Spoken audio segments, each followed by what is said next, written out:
Here we're on the front of our Tiffin Midas. We're going to be doing a tutorial like you would get with your technician on the data delivery. Going through our unit, showing you where the location of items are and how some of them operate. If you want a deeper dive on these items, or if your unit comes with a different brand name or something like that, we have that in our Helpful Hacks section of our Great American RV YouTube channel. Make sure you like, subscribe, all that fun stuff so you don't miss the next helpful hack down the way. So we're going to start in the front here. We've got the hood popped. Let's take a look over here. Of course, we have our windshield washer fluid, our air cleaner, so our air filter right there is located. We have our oil level right here, brake fluid, coolant, and chassis fuse panel under there. Of course, this is a gas engine. We need to take care of our maintenance, changing oil, filter, all the fluid levels, all that stuff is considered customer maintenance in order to stay under that Ford warranty. So on our driver's side, we're going to point out right quick, on our driver's door, we open that up, we can see where we fill up with fuel. That's going to be unleaded fuel only for our gas engine. We'll go over all the cabin stuff when we get inside. On the driver's side of our unit, our first compartment is going to be our own generator right here. It is a gas operated generator, just like your engine, and under the hood, you're going to have hours on here that you need to keep up with your maintenance as far as oil change, filter, any other items on here. Now, there is going to be an hour meter on the inside. We'll show you so you can keep track of when that maintenance is, and you'll have to refer to the owner's manual. Down here, you're going to have your start stop button.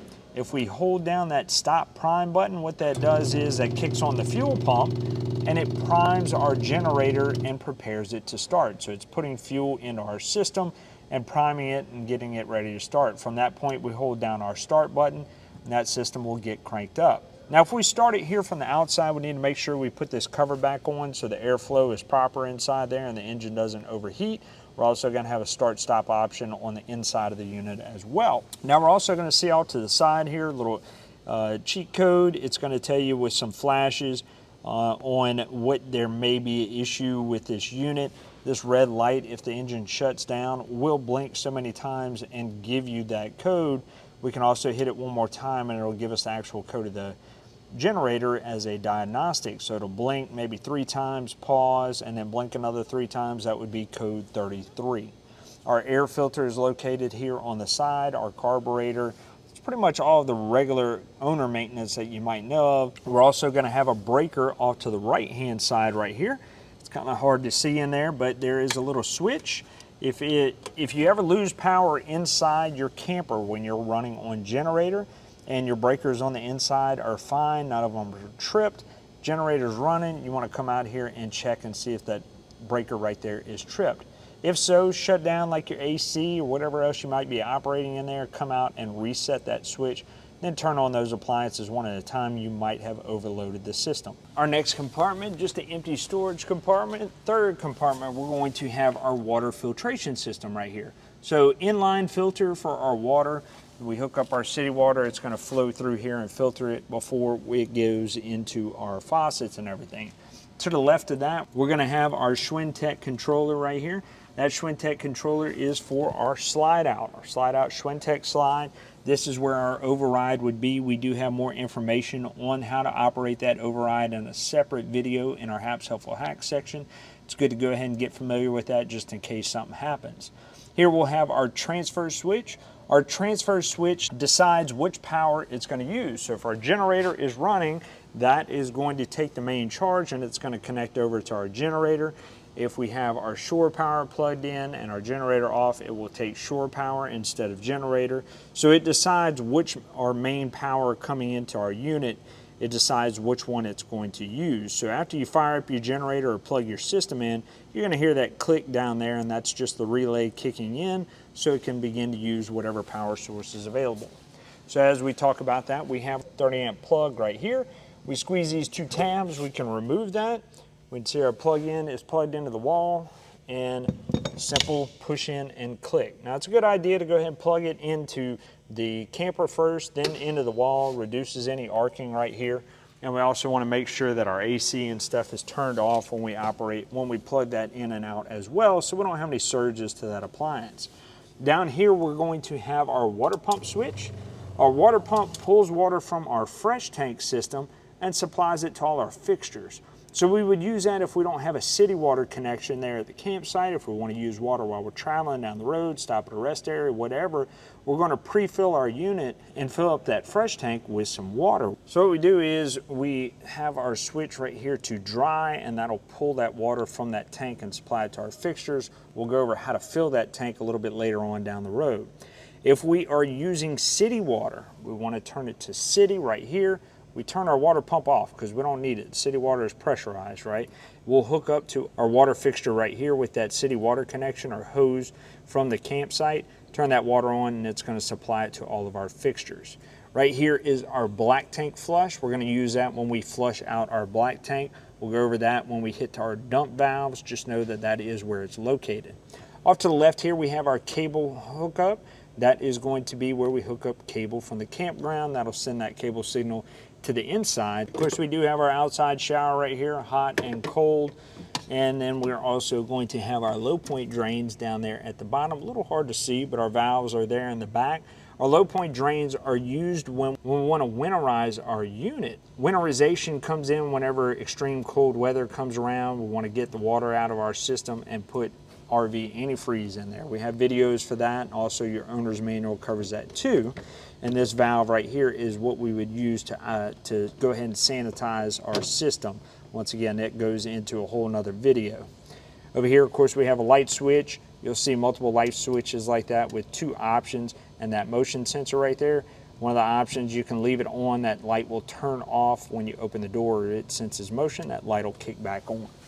Moving down the line, our next option is our black tank dump system right here. We do have this hose storage right here. We pull that cap off, stick our hose in there, and then we can see our valve right there.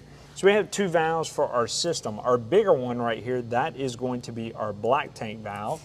Our smaller pipe right there, that is going to be our gray tank valve.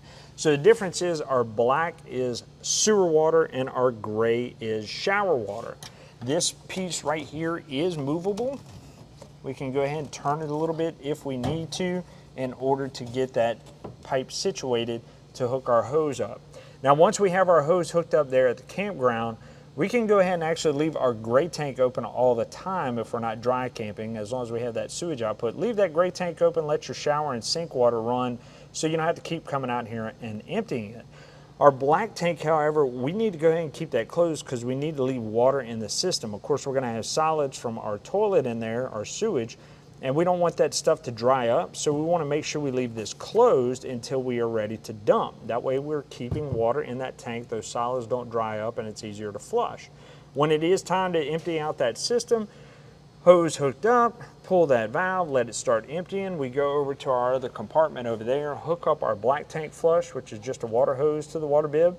We hook that up, and then we can go ahead and start flushing this system. That'll lead to a port on the other side of this tank, and it'll help push some of that debris over to this valve right here and empty it out. Once we're satisfied, we go ahead and turn off our black tank flush, close this valve right here, go to our toilet on the inside, add several gallons of clean, fresh water in there, and then we need to add some chemicals in there too. You're still probably gonna have a little bit of stuff stuck to the tanks in here. That's okay. While you're driving down the road, it'll knock it down. Your chemicals will help decay anything that's in there. And then we can also flush it out again if we wish. Now there's some more pro tips on how to flush out your black tank. Of course, we have that in our Helpful Hack section. We're gonna see on the very back of our unit, this little compartment here, we open that up, stick our hose in there, turn it on. That is going to fill our onboard water storage. So for our fresh tank we talked about with our water pump, fill that up. We can monitor what the level is by our monitor on the inside. So pretty easy to fill up, take with you whenever you travel. Up top, we'll see another connection there, another little box. That is for the back of our shower. And of course, they just made that accessible right there so it's easier to get to if that faucet ever needs to be changed out. Now, you're also going to have the option to be able to fill your fresh tank from this city water connection right here. That would be our bottom one. And if we just turn it to dry, we turn on our water hose while it's hooked up at a city water connection, and it will begin to fill our fresh tank. Now we can monitor once again how much is in it through that monitor on the inside. You're always going to have an overflow hose somewhere in the system where once that tank fills up, it'll just overflow, which is fine. At that point, turn your water off. and the excess will just drain out of that overflow hose. As far as draining your fresh tank, you're gonna see that valve right behind your receiver hitch on the rear. We open that up. That will drain that fresh tank out. We don't want to leave fresh tank water in there for extended periods of time because that will become stagnant over time. And then it also adds weight to your camper. So if you don't need it, just drain it out. Also on the rear of our unit, we're going to have our backup camera. While we're traveling down the road, we can have it on, see behind us if we're towing something or when we're backing up into that campsite. Of course, we have our receiver hitch back here. We showed you right under there where our drain is for our fresh tank as well. Now, we have no factory supply ladder back here to gain access to our roof, but you still need to gain access with a regular A-frame ladder or whatever you choose to get up on that roof and check your sealant every 60 to 90 days. This includes sealant on all your sidewalls, around your lights, stuff like that. Anywhere where you find any type of sealant on your unit, gaskets, stuff like that, you need to check it and monitor it every 60 to 90 days. We're looking for cracking, peeling, deterioration, anything like that. We see it, we need to clean it, and then we need to reseal over it with the appropriate sealant. We're gonna have that Phylon fiberglass type roof up there. It's not rubber. It still can be damaged by low-lying tree limbs. We need to get up there and inspect it after trips, make sure no damage happens there.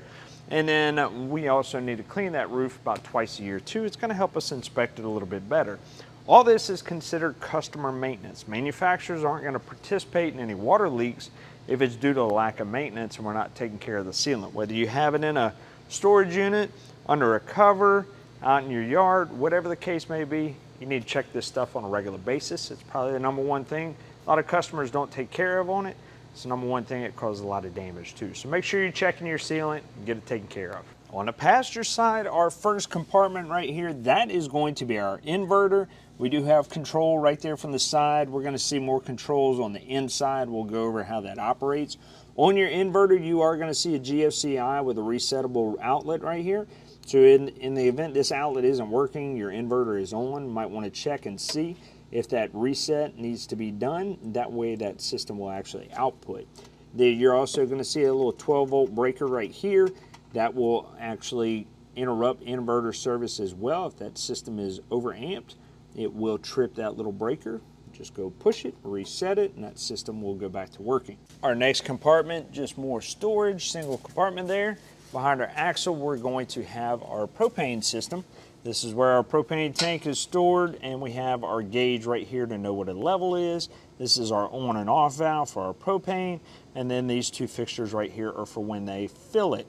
Now this is going to want to, now whenever you store your unit, it's a good idea to go ahead and turn this propane off for storage.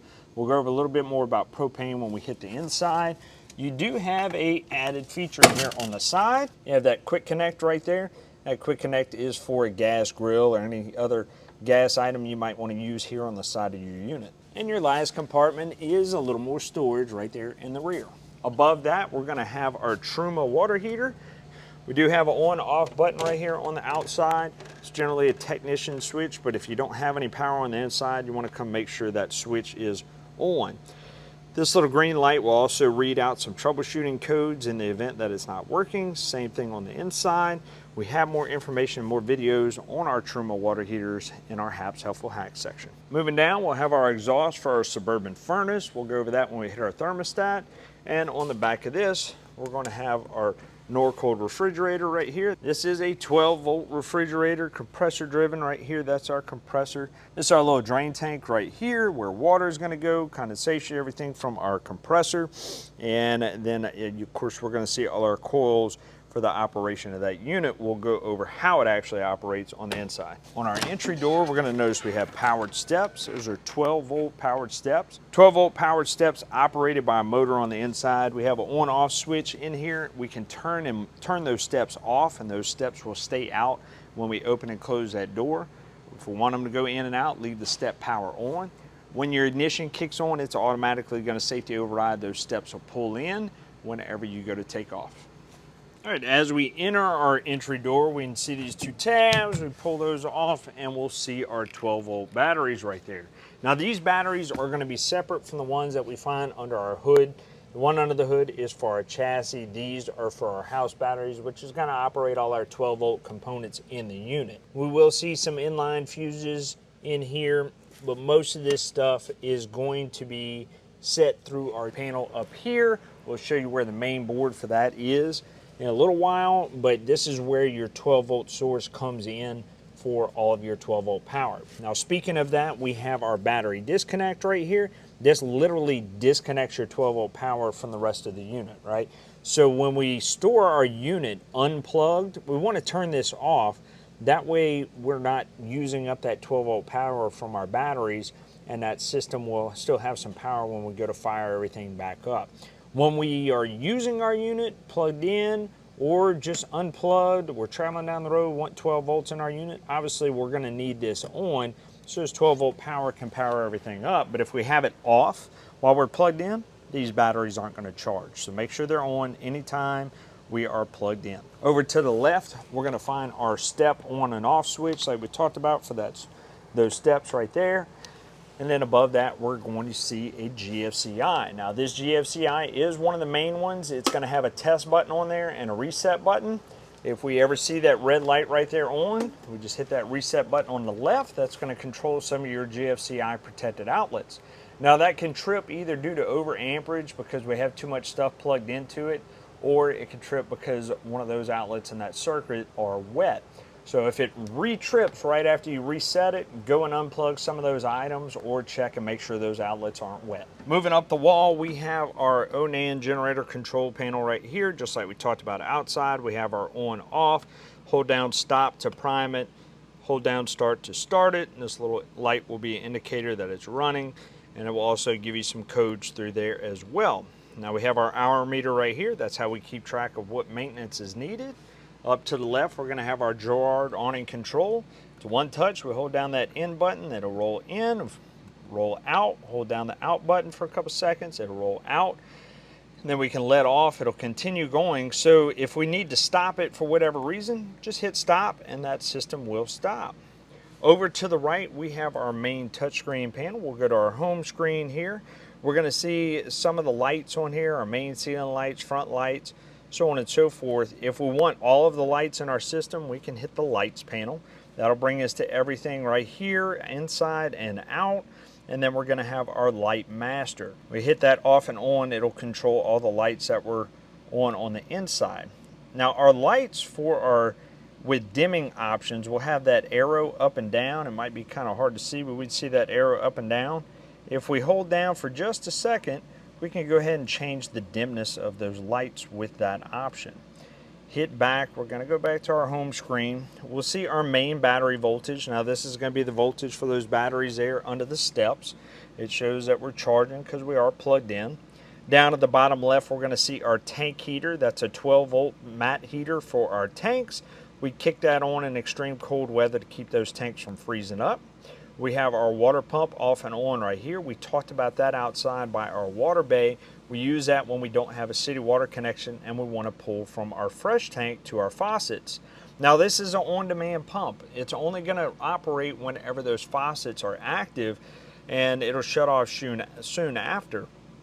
Now if we hear that pump constantly running, we're sure all our faucets are off, we want to probably come turn it off and investigate, because that'll either mean our fresh tank is empty or we have a leak in our system. So at that point you want to turn it off so it doesn't burn up that pump. To the right we have our tank meters, our fresh tank, gray tank, black tank, and our propane.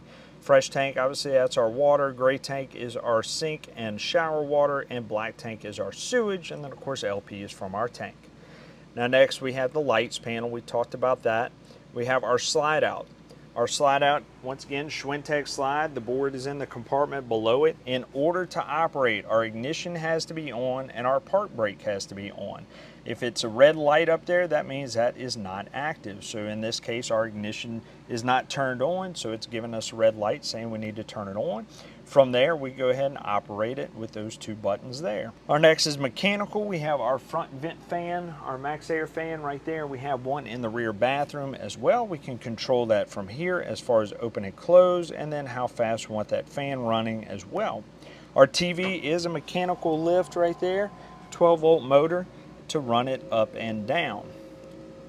Our last one is our settings. We can change our screen brightness right there.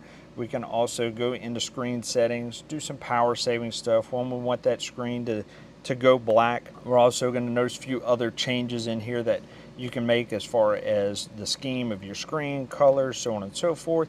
We're also going to have system update. We can check our system and see if anything needs to be updated. Our diagnostics. So this screen is going to come in handy whenever we are on the phone for diagnostics with either Tiffin or our technical advisor, asking you a few questions, and that will bring you to answers as far as how to fix the problem. Once again, we go back into our settings screen. We do have a mobile app option. We can download Mira and enter the ID and the PIN number for all that and hook all this stuff up to our phone, and we can operate some of these items from our phone. Coach model, don't worry about going into that. That is the specific software that's in our unit. Wireless settings, if we click that, that is going to be for our little touch button pads like what we have in the bathroom, and those are wirelessly connected. Just letting you know it is connected to that system. Just gives you the current status of that. Up in the front above our cabin, this kit right here is going to be all your shades to be able to cover all your front windows and give you some privacy. Now all these cabinets right here, not much in there. It's all just storage that we're going to see right there, except our right cabinet right here.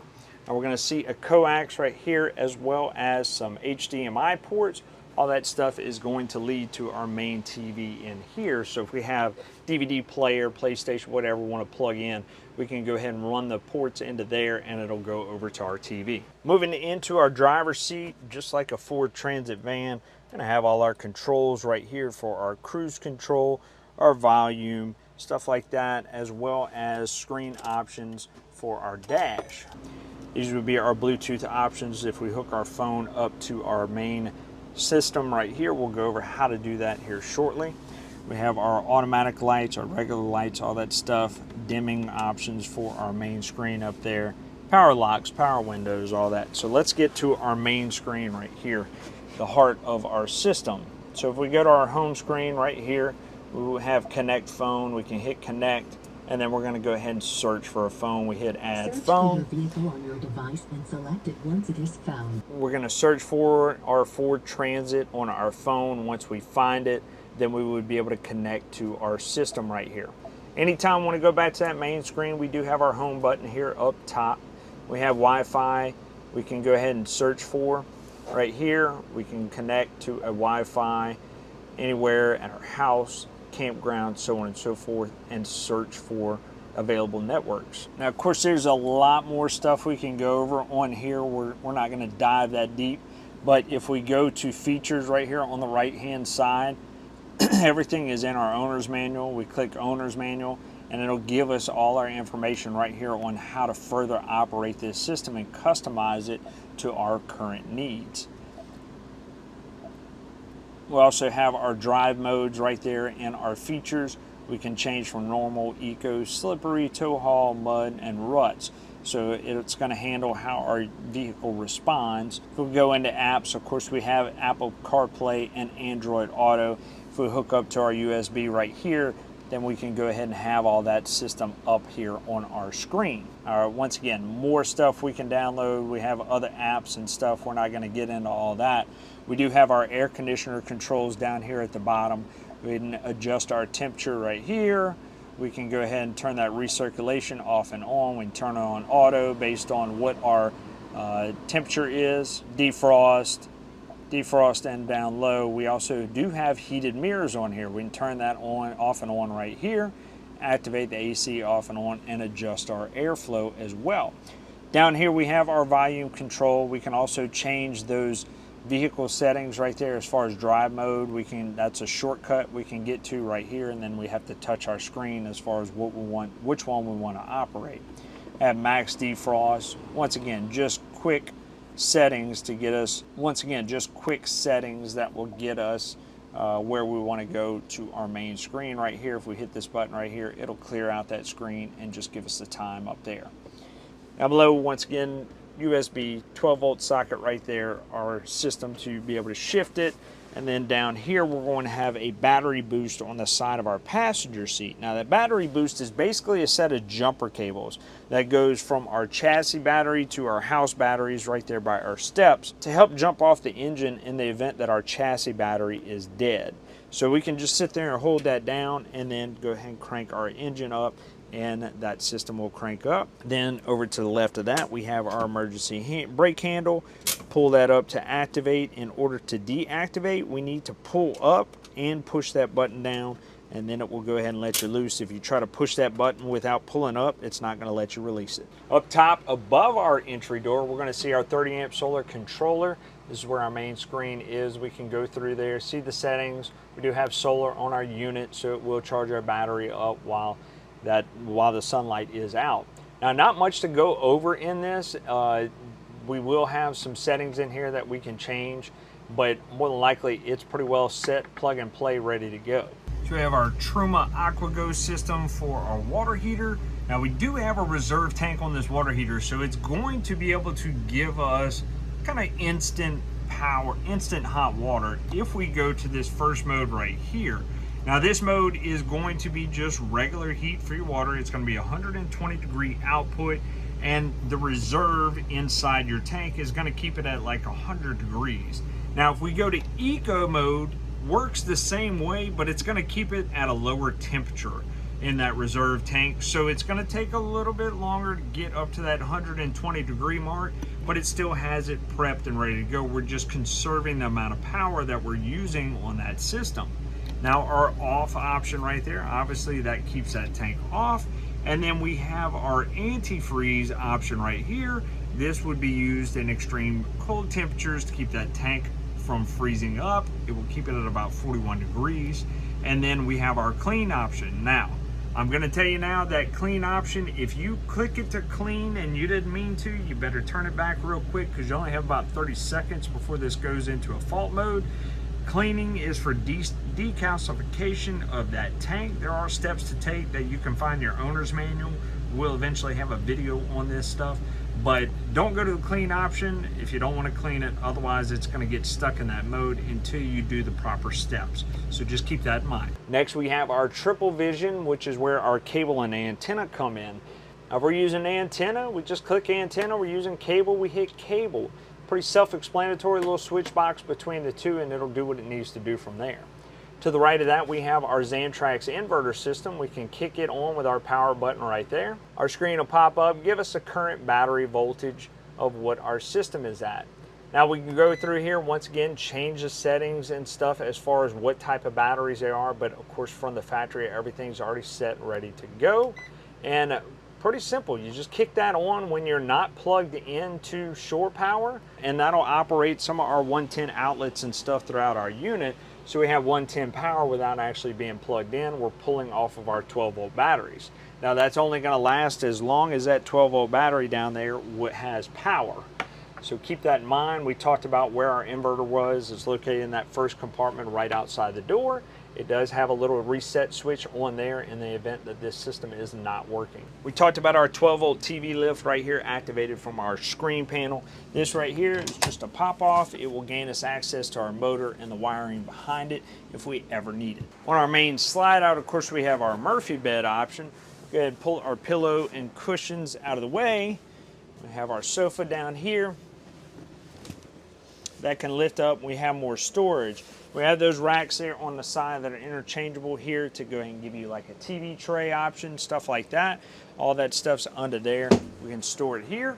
Then we have our actual Murphy bed up here that we can pull down. Want to go ahead and put that little support piece up, and then we're going to go pull that Murphy bed down. All this is support piece for the edge of it. It's just going to lay lightly on the ground.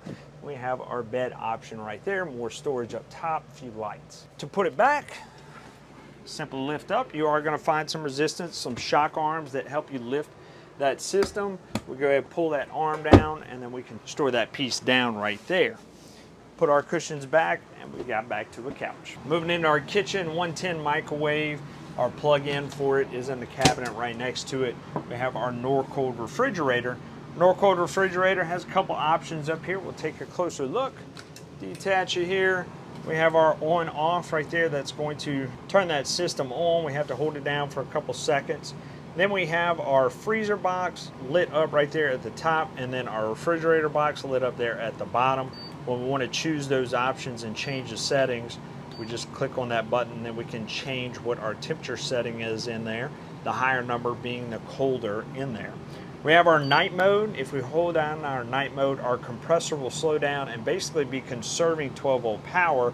We would use that if we are not hooked to shore power, we're out dry camping somewhere. It's going to save you some 12-volt power so it doesn't eat it all up just trying to cool off your items. Now, one thing you want to think about is because that compressor isn't working to full capacity, we don't want to open and close our fridge and freezer a lot during that period. Now, anytime we go to store our unit, it is very important that we defrost everything. We wipe out all the water out of here. As you can see, there's no drain tubes.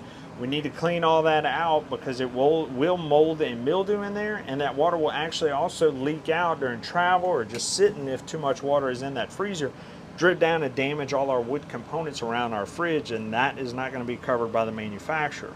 So make sure we're cleaning this system out and make sure that we're wiping everything down. We can leave our doors open in order for them to air out as well while they're in storage. For our kitchen area, we do have our true induction.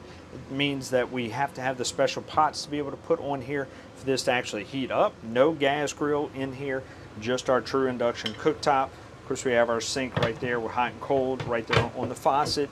Put that cover on there for more counter space. For our AC system, we have our Coleman Mach AC up here. We have our thermostat right here at the top. We can go ahead and filter through our options by hitting that space bar right there. So we're at off. If we hit our button one time, it's going to give us our fan option. That's not going to cool any of the air. It's just going to circulate it between high and low and just move our air around in our unit. Now we kick over one more time and we're going to have our cool option. Once again, high or low for our fan. That fan would stay on all the time.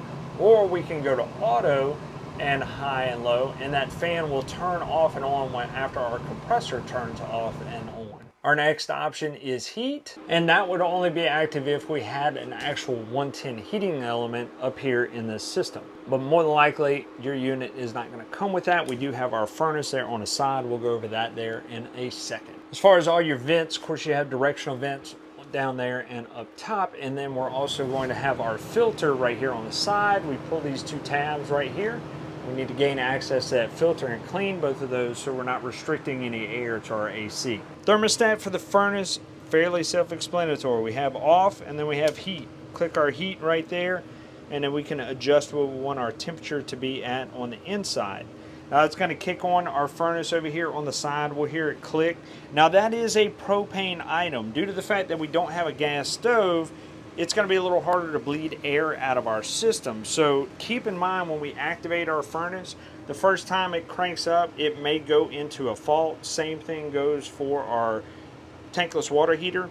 It may take a few times of letting it go through. It'll try to light 3 times and it might fail.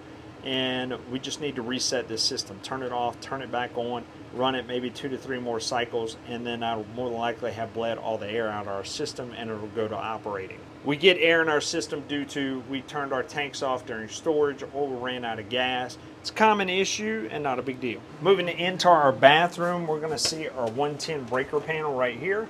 It's going to be for all of our breakers, as we can see, and then we'll see our fuses down here. That's all our 12-volt fuses for all our 12-volt components.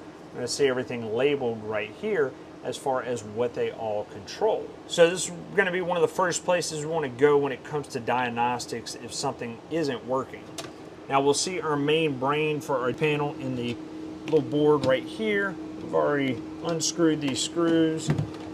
We'll see our G12 panel right there. That is going to all be associated with our touchscreen system.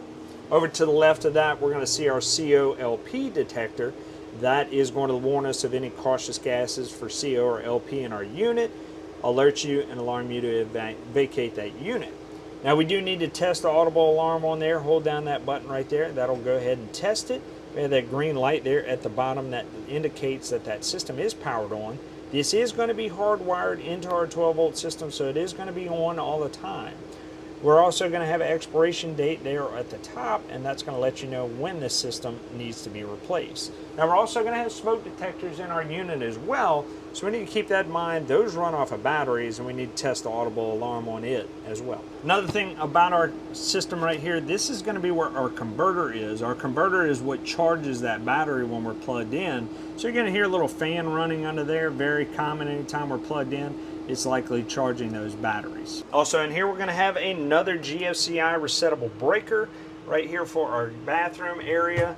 We're going to see these little trays like this in our unit. That is where the back of our water heater. All these are access panels to be able to function some of those items or repair them in the event that something happens. We're going to see another one here to be able to gain closer access to our furnace. Now in our bathroom, pretty self-explanatory. We have our hot and cold shower in here. The only difference is we have a shower miser. So we're going to take a closer look at that right now and let you know how it works. So for our shower miser, we're going to see that blue knob right there, okay?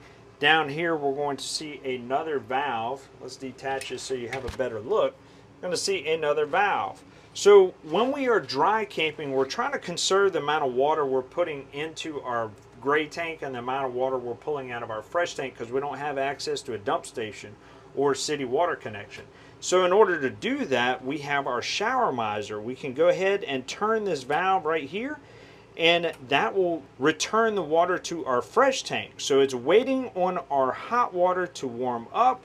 Once it does, this will change from blue to a light blue or white color, indicating that water is hot. During that period, water's not going to be coming out of our faucet up here. It's just going to be pulling out of our fresh tank and putting it back into our fresh tank until our water heater has heated that water up to an appropriate temperature. At which point we see that indicator is white, we can come down here, swap it over, and now it's going to come out to our faucet up top. Also in here, we're going to have our max air fan operational by our screen there in the front. And then we're also in here, we're going to have our max air fan operational from that touchscreen in the front. We want to ventilate air out of here when we take a shower, reduce opportunity for mold and mildew to occur in here, get all that steam and humidity out. Besides that, we have our toilet down here operational with our foot pedal, okay?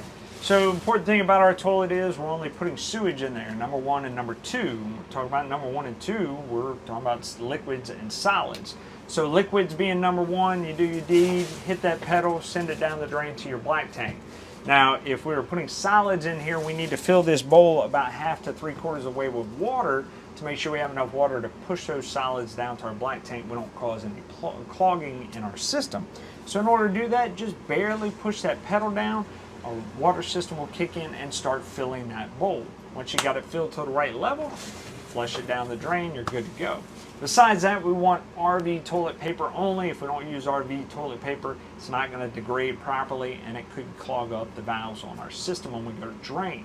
Other thing is we'll also want to put our chemicals in. We're going to do that through our toilet as well. So to help degrade that system, any sewage that's in there, and help it keep smelling nice. This is that touch panel we're talking about with our touchscreen up front with those wireless settings. This one is hardwired in here with just 12-volt power rather than a battery. So all it's letting us know is that that system is connected to the front. Gives you some of the same options that we had on that touchscreen as far as turning our lights off and on. Well, we hope you found that resourceful, but wait, there's more information on our Great American RV YouTube channel. This channel right here, find the playlist Hap's Helpful Hacks. We go over different products in this unit and we'll take a deeper dive with more diagnostics, more information, as well as helpful tips when you're out camping.